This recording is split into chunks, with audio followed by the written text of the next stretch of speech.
Tujuh mari kita simak paparan belajar pada pagi hari ini. Kemudian, Assalamualaikum warahmatullahi wabarakatuh.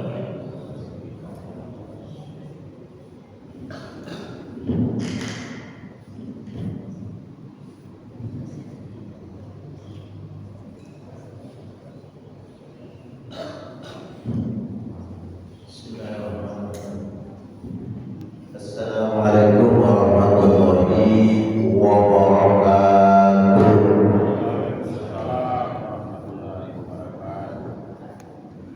Alhamdulillah bi ni'matil iman wal islam was sihhat wal afiyah wassalam wassalatu wassalamu ala nabiyyina Muhammad wa ala alihi wa ashabihi. Amma ba'du, hadirin muhtaramin, ibu bapak yang mulia, jamaah majelis taklim Masjid Al-Muhajirin Pondok Jagung yang saya hormati, semua kita sehat ya Pak ya? Lalu sehat insyaallah. Semoga kita senantiasa diberikan kebahagiaan, ketentraman, kedamaian dengan limpahan rezeki yang penuh berkah dari Allah Subhanahu wa taala. Amin ya rabbal alamin. Para pengurus Masjid Al-Muhajirin yang senantiasa setia berjuang untuk kemakmuran masjid kita, semoga Allah senantiasa membalas segala pengorbanan dan perjuangan bapak-bapak.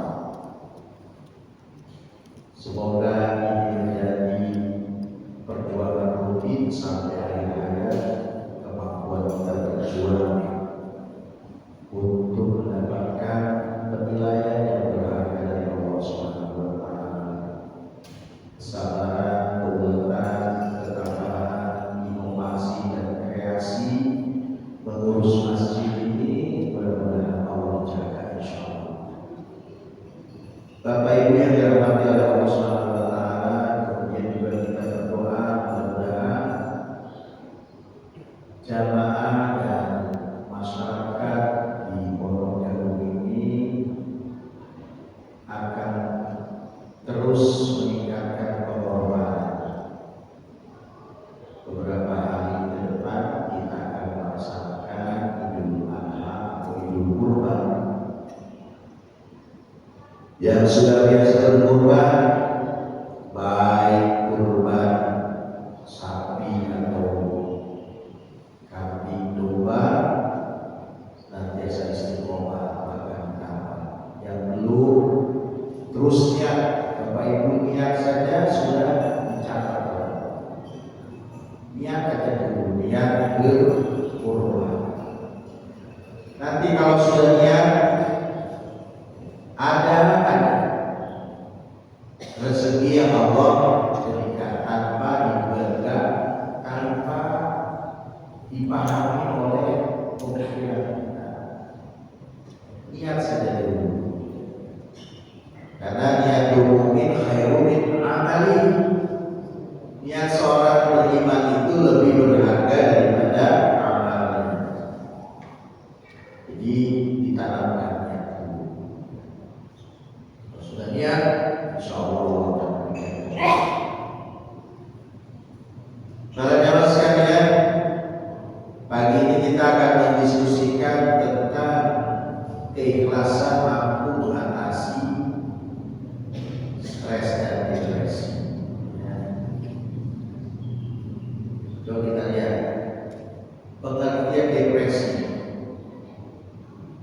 adalah satu kondisi mental yang ditandai dengan perasaan sedih, putus asa, dan kehilangan minat pada aktivitas kegiatan yang biasanya dinikmati, kehilangan selera makan, selera pergaulan, malas bicara. Itu tanda-tanda daripada depresi. Depresi dapat mempengaruhi pikiran, perasaan, dan perilaku seseorang. Kadang pengen nangis sendiri, sedih, kecewa, ya. Dan itu sangat berpengaruh pada kesehatan. Imun tubuh jadi lemah, daya tahan tubuh, pertahanan tubuh jadi lemah karena depresi. Jadi gejala-gejala depresi ini antara lain perasaan sedih dan putus asa. Banyak orang yang kalau imannya lemah, nanti keikhlasannya tidak terjaga, mereka pasti pengertian depresi. Jadi sudah sedih, kan? Membayangkan masa-masa dulu waktu aktif masih gagah, gitu ya. Banyak orang yang menghargainya, menghormatinya. Sekarang ada juga ganti tanya ganti itu, nggak ada ganti tanyain, gitu ya. Keberadaannya dianggap tidak ada. Dikata orang Arab, wujudu ka'adami, adanya dianggap tiada. Maka gejala-gejala depresi ini antara lain adalah putus asa, sedih, penyakit yang menanggung tidak sembuh-sembuh, sudah berobat kemana-mana, puluhan juga. Setiap ada orang datang mengeluh, ini saya sakit ini, sakit ini. Jadi perasaan sedih yang mendalam, tidak ada penghilangkan, itu tanda-tanda depresi. Yang kedua, kehilangan minat. Kehilangan minat pada aktivitas yang biasanya dinikmati, ya.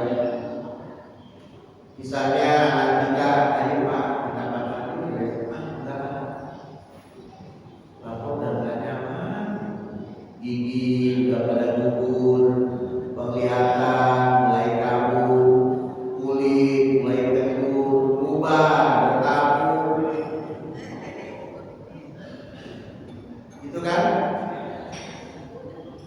Udah kalau diajak jalan-jalan sama anak-anak, Bapak udah gak kuat, ibu udah gak kuat, kita makan dulu di restoran, gak usah bertanya mau kemana. Jadi kehilangan minat untuk bergaul, minat untuk berorganisasi, minat untuk datang ke pengajian, minat untuk bersosial mulai berkurang. Itu tanda-tanda depresi. Kemudian penurunan nafsu makan, ya, signifikan. Pokoknya disiapin apa aja udah gak nyaman.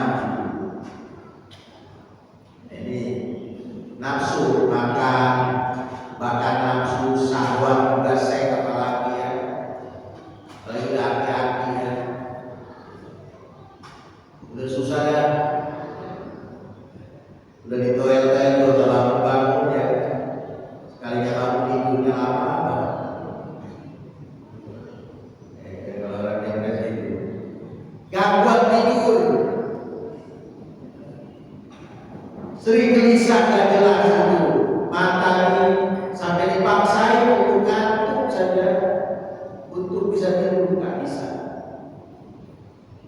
Itu gangguan tidur, ya, insomnia atau hipersomnia, sampai anaknya bilang sudah ibu nggak bisa tidur, ya. Kalau orang depresi juga. Kemudian lelah, perasaan lelah, sadar kurang tenaga, bahkan tidak ada tenaga, tidak ada energi, lelah,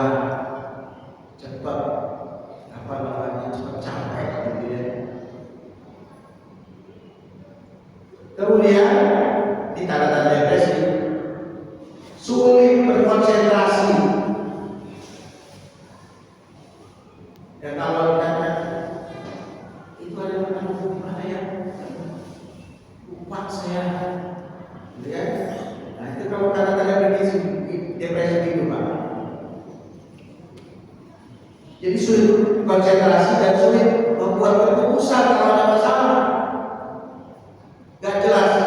Ini Pak, ngobrol dengan anak istri, dengan suami, mata tuh kosong di pandangan. Gak jelas apa yang dipikirin. Nah itu depresi seperti itu.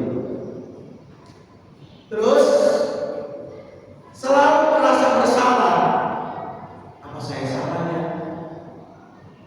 Ketika orang tidak menegurnya, padahal orang yang tidak menegur juga sama-sama depresi juga, karena dia lupa.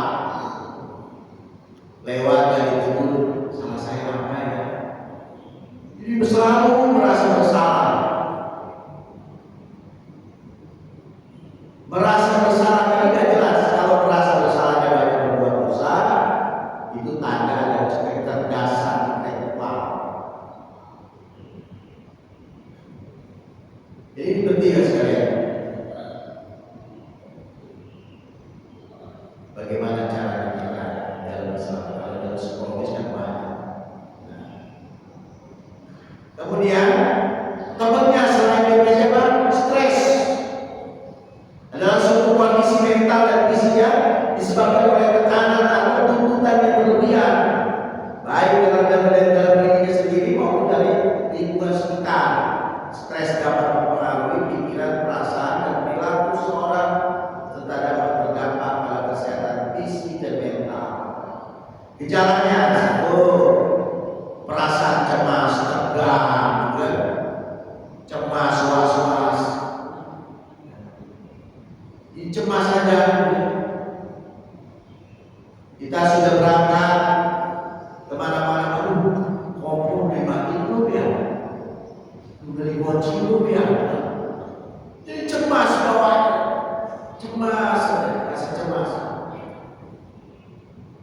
tidak nyaman. Ya. Kemudian sulit tidur, suka sulit tidur kan?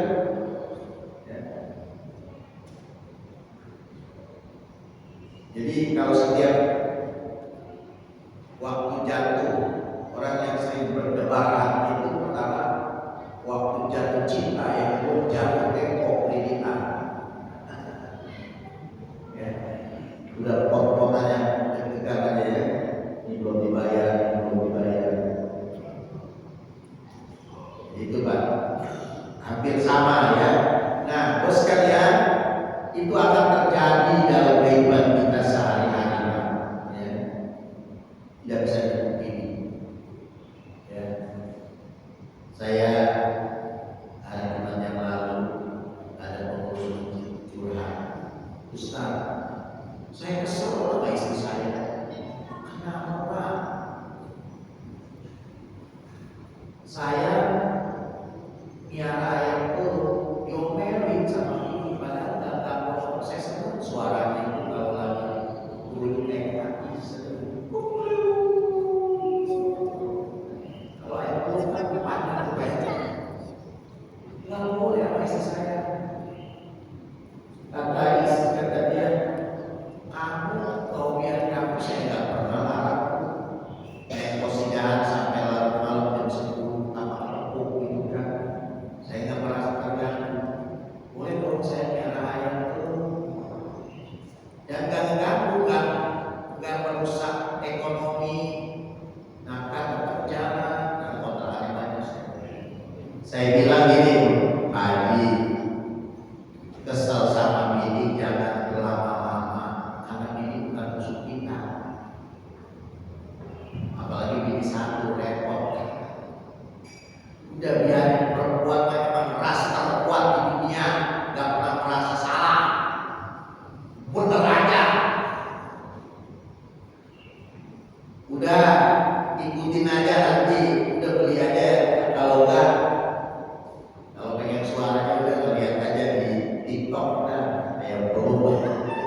pembendung, mengobati stres dan depresi. Ini maksudnya. Sekarang kita pahami dulu secara syariah dan secara umum. Ikhlas itu satu aktivitas baik fisik ya dan psikis yang dimotori oleh hati, jiwa dan perasaan. Pokoknya melakukan sesuatu itu tidak ada pamrih apapun, tidak ada pamrih apapun. Kalau kita orang yang beragama hanya ingin dinilai, dilihat, diperhatikan, dimanja oleh Allah semata. Dan ada motivasi lain, ikhlas. Dan ikhlas itu tidak berbentuk, tidak perlu dipublikasikan dengan kata-kata, dan tidak perlu menuntut orang untuk ikhlas. Kan suka ada tuh, pinjam duit saya, ya Pak, saya kasih, ikhlas ya, jadi ikhlas ya. Tidak perlu menuntut orang untuk ikhlas memberikan kepada kita, atau kita tidak harus juga mengungkapkan dengan kata-kata, menggunakan diksi kalimat ikhlas itu. Gitu. Walaupun tujuannya meyakinkan orang, tidak perlu. Artinya bukan dilarang, tidak dibutuhkan itu. Kenapa? Sesuai dengan Al-Quranul Karim, ada surah namanya surah Al-Ikhlas. Bunyinya gimana Bapak? A'udzubillahi minasyaitonir rajim. Qul huwallahu ahad, Allahus samad, lam yalid wa lam yulad wa lam yakul lahu kufuwan ahad. Kita bandingkan dengan surah lain, surah An-Nas. Qul a'udzu birabbin nas, malikin nas, ilahin nas. Kita bandingkan dengan surah Al-Falaq. Qul a'udzu birabbil falaq, min syarri ma khalaq. Kita bandingkan dengan surah lagi Al-Ahqaf. Tabbat yada abi lahabin wa tab, ma aghna anhu maluhu wa ma kasab, sayasla naran dzata lahab. Banding surah apa lagi? Al-Kafirun. Qul ya ayyuhal kafirun, la ta'budu ma ta'budun. Kenapa saya bandingin gitu? Coba lihat. Kalau saya baca surah Al-Kafirun, kalimat Al-Kafirunnya ada. Qul ya ayyuhal kafirun. Kalau saya baca surah Lahab, Lahabnya kalimat Lahabnya ada kan? Ya itu tadi. Kalau saya baca surah Al-Falaq, a'udzu birabbil falaq, kalimat falaqnya ada. Kalau saya baca surah An-Nas, a'udzu birabbin nas, An-Nasnya ada. Ketika baca surah Al-Ikhlas, kalimat Ikhlasnya ada kan? Coba qul huwallahu ahad, Allahus samad, lam yalid wa lam yulad wa lam yakul lahu kufuwan ahad. Ada nggak kalimat Ikhlasnya? Padahal semuanya ikhlas, tapi kalimat ikhlasnya nggak ada di ayat tersebut. Itu menunjukkan bahwa ikhlas itu tidak ada bentuknya, tidak ada kata-kata. Maka tidak harus kita pokoknya saya ikhlas. Itu kecuali memotivasi orang. Bapak Ibu, kalau kita beramal biar ikhlasnya, kalau kita kena musibah biar ikhlasnya, itu boleh memotivasi. Tapi kalau menyebut-nyebut tak pulang,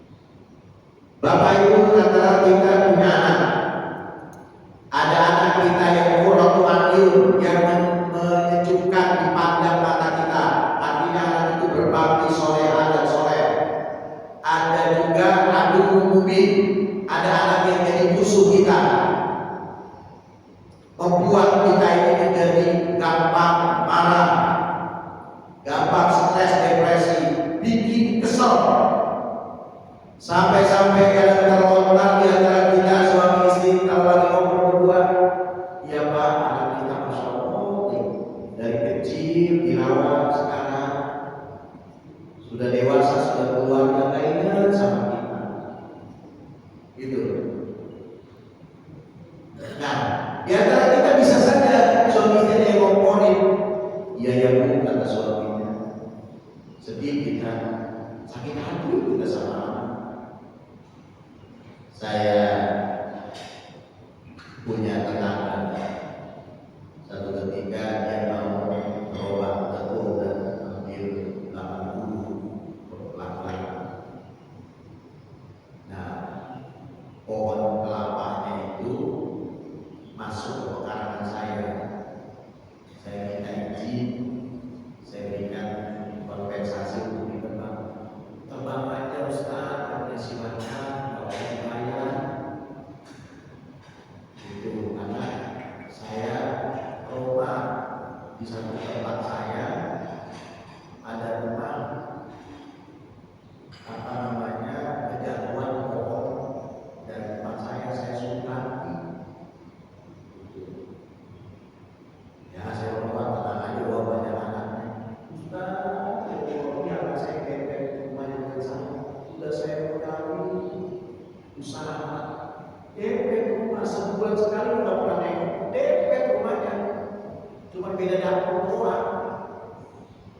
Nah, iya tuh kan bikin depresi, bikin stres lah, apalagi yang jauh ya. Kadang kita suka berharap hanya ingin disapa saja melalui telepon misalnya. Kata istri kita, Pak, anak kita nggak pernah nanya kita yang ada. Nah, ini menunjukkan keikhlasan kita terganggu. Itu akan merusak fisik dan psikologis. Kemudian kita pernah juga misalnya membantu orang sampai dia sembuh dari sakitnya, atau membantu orang sampai dia tidak terjerat hukum, ya. Tapi yang dibantunya cuek, itu kalau itu stres, depresi, ngomong kemana-mana, itu bapak itu waktu susah saya bantu, sekarang orang bapak sakit. Maka keikhlasan itu akan mengurangi depresi dan stres, bahkan membunuhnya. Sudah lapar dadaannya. Sering saya sampaikan Bapak Ibu kepada istri saya, kepada kita semua, kalau kita ngurus anak dari kecil sampai sekarang dewasa sudah rumah tangga, sudah jangan minta anak itu jangan untuk anak untuk berbakti kepada kita. Sebab nanti kalau anak itu gak berbakti, sakit hati kita, ya kan? Udah, bebaskan saja, ikhlaskan saja, terserah dia mau bakti atau tidak. Tidak ada ceritanya orang tua itu durhaka sama anak. Kalau kezaliman orang tua pada anak ada, mentelantarkannya,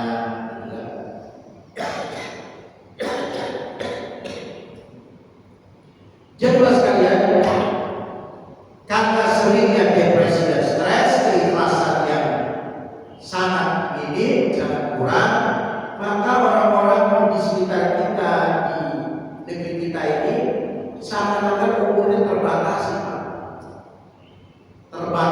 seakan-akan ini takdir paling 60-70 tahun, tapi kalau di Jepang padahal orang-orang hebat matahari kurang sibuk agamanya itu umurnya sampai banyak yang lebih dari 100 tahun, kesehatannya terjaga, gitu kan? Maka kita tidak boleh membatasi umur itu, walaupun rahasia Allah SWT yang mengetahui, gitu. Kesehatan juga faktor yang menyebabkan buruknya kesehatan kita itu lebih banyak dipengaruhi human error, kesalahan pribadi kita, kesalahan kita sebagai manusia. mikir terlalu dalam, yang dipikirinnya gak kunjung-kunjung ketemu, akhirnya tubuh lemah, jadi stres, depresi. Kemudian ikhlas tidak ada, semuanya diukur dengan sensasi, gitu kan? Semuanya ditagih dengan keinginan kita. Maka harus ikhlas. Ikhlas karena Allah Subhanahu wa taala semata. Biar apa yang menilai. Jadi sekalian, saya sering mendapatkan informasi dari para ustaz. Kalau kita ceramah, khutbah Jumat atau apa saja isinya, kalau nggak ikhlas, itu batin berkumpul, saat malaikat itu membisikin halal keluar begitu, gitu kan? Dan paling gak nyaman Pak kalau melakukan aktivitas apalagi yang berhubungan dengan agama seperti ceramah agama, isi kajian gak ikhlas, gak bakal nyaman. Di mata guru malah tak anukan dua mata itu mata guru malah tak malu. Kenapa kau lakukan apa yang kau tidak kerjakan? Besar sekali hutang Allah, marah Allah kepada kau. Kau hanya pandai bicara, tapi tidak sesuai dengan sikap perilaku. Itu Pak. Maka keikhlasan bisa membunuh stres dan depresi.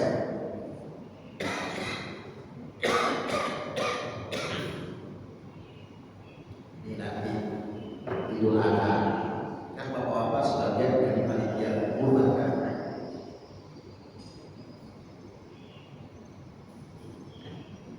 Maka saya yakin kalau kita tidak ikhlas, nggak mau kita jadi panitia kurban, capek, digaji kagak ya, benar nggak Pak?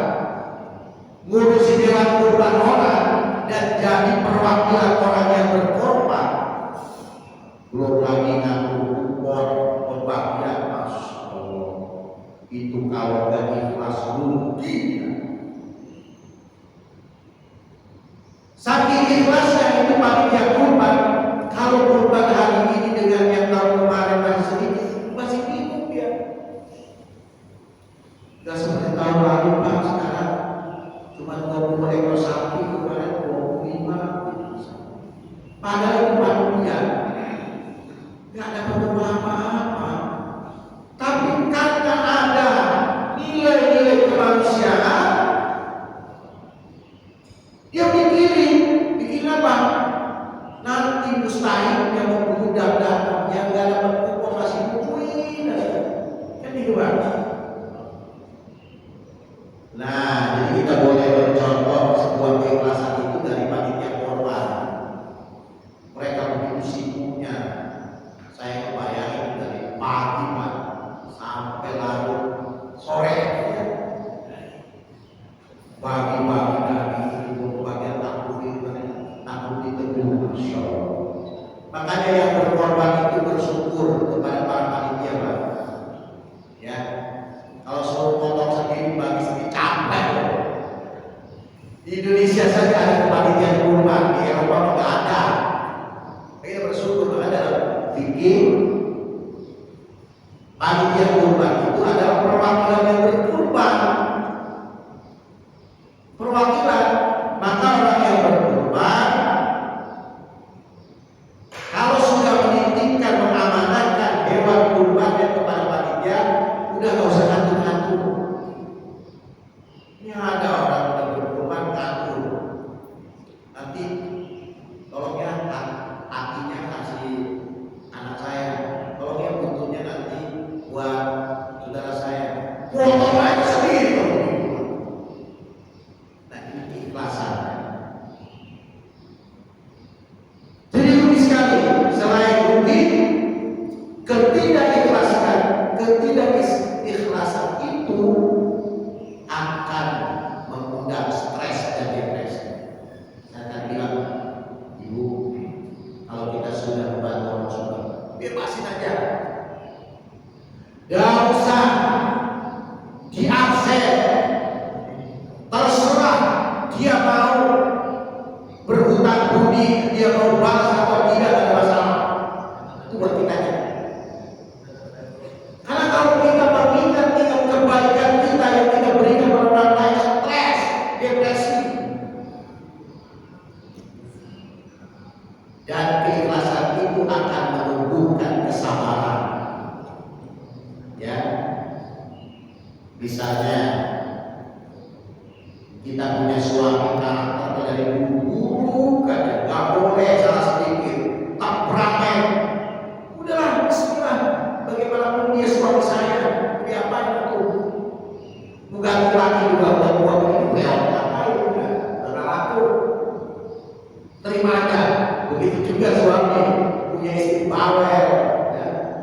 Susah ya untuk terima aja. Udah, agak sulit untuk diperbaiki ya udah. Bagaimana caranya? Udah kita self correction aja. Keramat juga tambah sifat sabar kita dan keikhlasan. Kalau nggak capek Pak, capek tapi nggak ada solusi gitu. Kalau kita menginginkan orang lain khusus dengan kita, ini yang bikin depresi, ini yang bikin stres, maka keikhlasanlah obatnya. Sudah terserah. Itu Pak. Emang Pak kita kalau lagi ngomong kan cuma ada kompor meledup, jadi kompor meledup. Walaupun tujuannya saya yang kita, Bu, ibu tahu nggak? Ibu diomongin tuh sama tetangga ibu saja. Ini yang ngasih informasi itu kompor meledup, provokator. Nah kita kalau udah diomongin sudah stop, nggak usah dilanjutin. Saya takut sakit hati. Udah gitu. Ini mah kita terus gimana Bu? Terus ya udah. Emang kitanya mau kok dengerin orang Pak? Udah tutup. Ya kan? Karena kalau titik omongan bisa titik duit bisa pulang, gitu lah. Ditambah-tambahin. Belum tentu benar. Kalau sudah di sini ada yang protes di sana. Pak Haji, saya mau maaf aja nih, nanti saya hanya mewakili masyarakat bahwa ide Pak Haji tidak setuju. Padahal dia uang sendiri yang tidak setuju atas nama masyarakat. Akhirnya tuh kita kena pengaruh. Iya, akhirnya stres. Ya. Itu Pak ya. Bu, coba ya, kalau kita punya anak ngeselin, bebas aja. Capek. Kalau kita terus ruwet, kalau orang berkata itu, mangkal itu tidak ada itu. Akhirnya banyak orang yang sakit kata para ulama. Saya juga belum melakukan penelitian, cuma saya yakin dan ulama yang berbicara berdasarkan kesimpulan hadis, 60% penyakit jasmani, asam urat, darah tinggi, kencing manis, tumor dan lain sebagainya itu dipengaruhi 60%-nya dari pikiran. Kan sering kita dengar itu bapak dulu sehat ya, kok sekarang kayak loyo banget. Iya, gara-gara ini dia musuhan, tipu orang, gitu kan, stres, gitu kan. Ya dia gara-gara ditinggal istrinya, gitu kan. Dulu gagal banget. Dulu waktu masih jadi pejabat gagal, sekarang udah mulai bintik-bintik di mukanya kelihatan, kerutan, depresinya kelihatan, apalagi dibuka karena ijazahnya bodong, ya kan? The stress ya, ini seperti itu. Maka relax, kata Allah, wala tahinu wala tahzanu wa antum a'launa itu. Jangan berduka cita, jangan minder, jangan galau, jangan kecil hati, jangan merasa terhina, jangan merasa rendah. Itu kira-kira. Tahinu tahzanu. Wa antum a'launa, kalau kalian merasa beriman. Ya.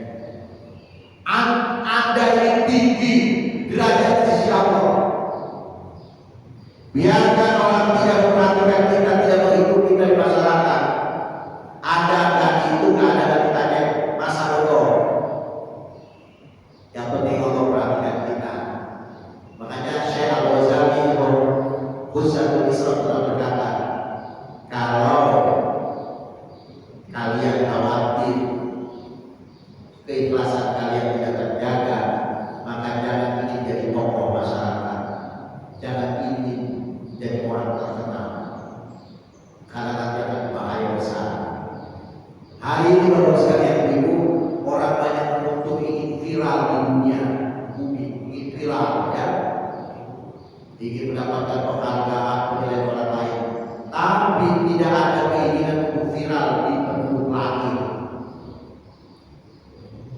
Yang bagus itu adalah bagaimana Allah Subhanahu wa Ta'ala menyebut-nyebut namanya setiap saat di majlis para malaikat. Biarkan dipuji, gak dihargai, gak dihitung, gak ditanya jadi masyarakat biasa. Ya, lapang dadanya. Coba, ya Bu ya, bagi di komplek kompetisinya Masya Allah. Sebelah rumah renovasi, yang sebelah rumah sakit hati. Tak cerita. Dulu saya juga waktu pensiun bisa kayak gini. Dulu saya cerita dulu saya. Ya, sudah dulu ya, waktu masih gagal. Sekarang kita udah koyok. Sekarang jangan koyok. Tukuri andaian saja ya, insya Allah. Ibu, bayar. Nah, ini lapangan. Dalam kehidupan kita sehari-hari, hubungan sosial kadang-kadang keluarga, bahkan ada pembantu ngeselin. Bahkan keikhlasan itulah yang membuat terbunuhnya depresi dan stres. Saya punya kawan ustaz lebih tua dari saya, punya 2 tahun, punya pondok pesantren kokoh. Ustaz, baru tahun ini saya mikirin keadaan negara sampai sakit ya, sampai berobat di rumah sakit, dirawat, karena mikirin korupsi di mana-mana ya, kezaliman. Itu nanti bagusnya, cuma kalau sampai fisik berpengaruh fisik itu bahaya juga. Bagus kalau pemikiran tulisan yang tinggi ya. Orang biasanya stres itu ngurusin hartanya ya, ngurusin keluarga, ngurusin pikirin negara.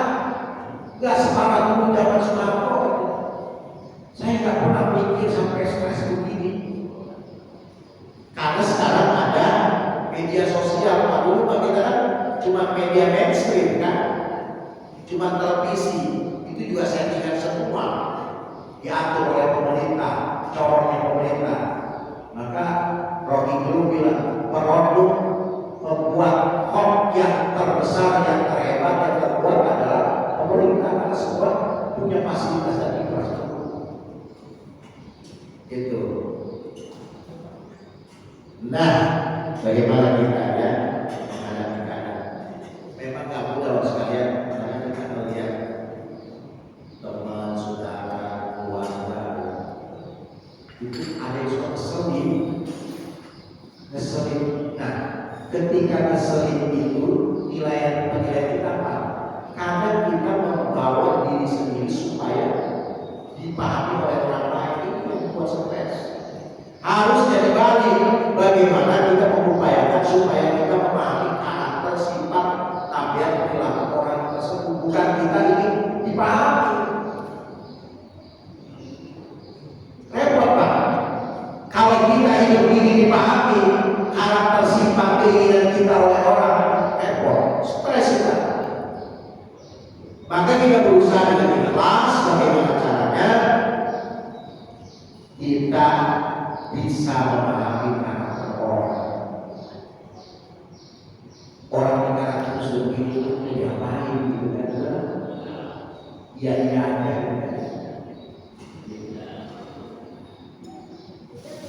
Saya punya anak yang pertama ngadu kepada ibunya, kemudian dibilang, kamu udah begini.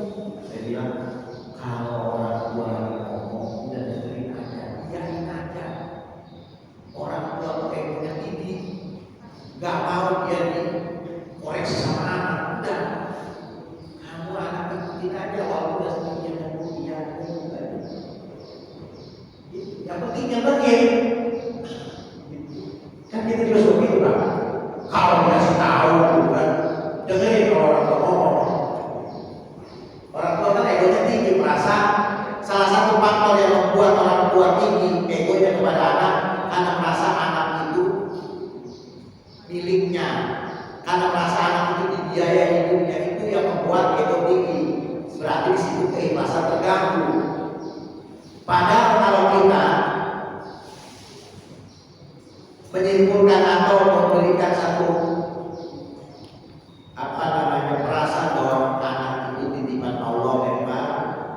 harus saya rawat karena Allah saya. Nggak akan stres. Yang membuat kita stres itu karena anak itu merasa milik kita. Satu ketika anak itu nagih utang ke kita karena kita merasa pinjam duit, pernah pinjam uang, anak nagih. Apa yang terjadi? Kesal. Anak tega banget sama orang tua. Utang aja sampai ditagih. Nggak ingat ya kalau dia itu. Nah itu keikhlasan terganggu. Yang namanya utang dengan siapapun itu urusan muamalah, muamalah anak deh, muamalah malaikat deh, tetap aja kalau dibayar. Tapi karena kita merasa itu yang apa namanya yang memberikan pinjaman itu anak, di situ bermain dua, satu muamalah, satu status kita sebagai orang tua. Nah, status kita sebagai orang tua itulah yang membuat keikhlasan terganggu. Ini anak sombong banget sih. Ini orang tua loh, sampai ditanya. Padahal enggak ya, mau apa ya kan? Apa punya duit nanti kalau udah ada di apa dibayar itu aja. Kalau muamalah itu ada hubungan dengan anak dengan siapa? Gitu. Sama dengan istri juga Pak. Karena kita ngomel itu sampai berlebihan, karena merasa istri itu kita yang biaya hidupnya, menafkahinya. Akhirnya kita seenaknya bicara dengan istri. Nah ini bentuk dan tidak ikhlasan, tapi stres. Sudah bebasin lapang dada, apalagi umur sudah di atas 50 tahun, bebasin aja Bu ya, Bu. Bebasin pikiran. Kalau ibu datang ke pengajian gak ada yang tunggu, gak usah sakit hati. Udah biarin aja, kita punya Allah. Ini mah kali tunggu besok kagak ngaji lagi. Kata suami, kenapa aku gak ngaji? Tak malas saya pakai Erwin. Gak usah. Udah kan Allah ada. Gak usah pakai biaya teman. Ibu dihiraukan orang tua, apa namanya duit gak nambah kok. Saldo ATM-nya. Ya. Bebasin aja. Ya Bu ya. Kalau suami udah jarang ngasih duit ya, sehari cuma dikasih 500.000 untuk makan, udah terima aja. Dia bayar kemampuan segitu. Ya bayar. Terus kalau bapak jatuh makan sama istri, dulu saya enaknya kan, pokoknya gue yang nyari duit, hari ini mau makan opera yang besok sate. Sekarang bapak makan ini aja ya, udah terima aja, jangan ngamuk. Ya jangan ngamuk udah. Walaupun kita apa namanya punya penghasilan banyak, kamu masih suami, emang duit yang kamu kasih dulu masih udah habis, kosong itu udah terima aja. Dikasih oleh-oleh telur udah sama nasi, terima udah, ikhlasin aja. Daripada kita dulu stres, ya kan akhirnya nggak jadi makan. Orang model kita kan kalau udah tua begini Pak, kesuntik sedikit, kecubit sedikit mau makan, kagak jadi tuh. Nafsu makan berkurang atau hilang. Ya. Ya, bisa dipikirin ya. Saya ini kalau ngomongin kayak orang tua ya, padahal dia ngaji tua sekitar, karena apa ya? Kita mah sharing aja ya. Ustaz itu ibarat tukang cukur, dia bisa cukur orang, model ini model itu, tapi dengan gondrong. Yang cukur siapa? Orang lain. Ya saya bukan tidak sempurna, sama kita sama-sama ya kan? Udah kita mah ras yang paling lemah ya, udah terima aja, orang mengalah aja. Sahabat ya, ikhlas dijaga. Ya. Ibu juga jangan mudah ngantuk persoalan negatif pada suami. Kalau ada sendiri kecuali yang bersifat fitnah atau solusi. Ini mah cuma tetangga nggak ngeri sedikit, mah. Itu tetangga pertama, ya sombong banget. Masa saya udah bosan aja. Kita juga ada suami yang dikasih ada sesuatu. Nah, kalau kita mengikhlaskan ibu, ngapain lah?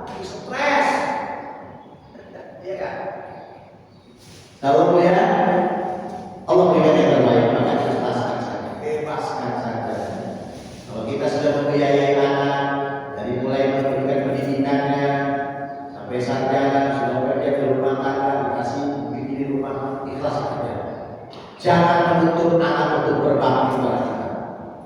Keikhlasan saja tegak. Nah, selalu ya, Bapak Ibu yang dirahmati Allah Subhanahu wa taala, kita sampaikan bahwa mohon maaf apabila ada yang berkenan ya, yang baik dari Allah Subhanahu wa taala yang berkenan dari pribadi saya.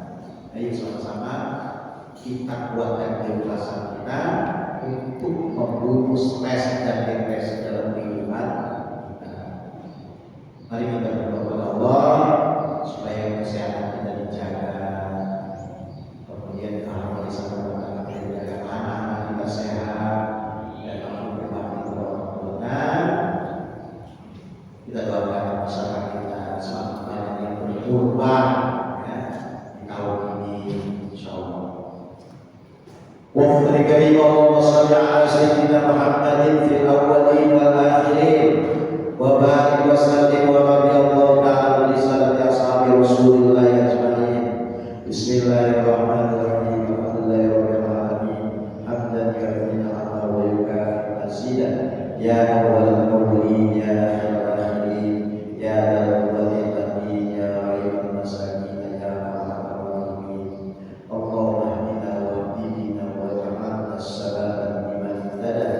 اللهم زدنا علما نافعا وعملا صالحا مقبولا متقبلا ورزقا حلالا طيبا مباركا. اللهم اغفر لنا ولوالدينا وارحمهم كما ربونا صغارا. اللهم انا نعوذ بك من الجبن والبخل والكسل وغلبة الدين وقهر الرجال. ربنا تقبل منا انك انت السميع العليم وتب علينا انك انت التواب الرحيم. ربنا اتنا في الدنيا حسنه وفي الاخره حسنه وقنا عذاب النار. بفضلك سبحان ربك رب العزه عما يصفون والسلام على المرسلين والحمد لله رب العالمين. سبحان الله وبحمده أشهد أن لا إله إلا أنت أستغفرك وأتوب إليك.